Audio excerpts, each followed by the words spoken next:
Directed by Sergio Corbucci, one of the three Sergios. The others being, of course, the more famous Sergio Leone, who directed the Dollars Trilogy and Once Upon a Time in the West, and Once Upon a Time in America as well. And the other famous Western director, Sergio, is Sergio Sollima, who only directed 3 spaghetti westerns.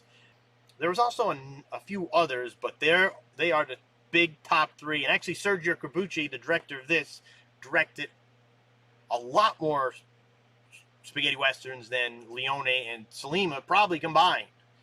Nice snowy landscape. Corbucci wanted to make an earlier western than he did in the snow, and the producers would not allow him to, so he went ahead and changed that. Then he said, if I can't have snow, I'll have mud. And so the movie Django, the famous original Django, has mud like gangbusters in it. But then eventually that was so successful, even though it was banned in England and it never really had a distribution in the United States. In Europe, it was highly successful and changed the whole trajectory of the spaghetti western in Europe from just a Sergio Leone type one. But because it was so successful, he was able to make this movie, which is probably his best movie. Maybe by far even. It's 3 regions in case you want to buy it there. Very good buy. I think it's pretty expensive now though.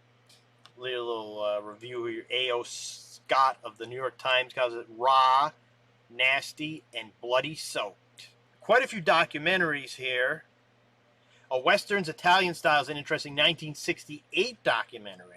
Follows a guy driving his car to work, and he shows up, throws on his Western garb, and gets into action. There's a few little interviews. There's an interview with Corbucci in there.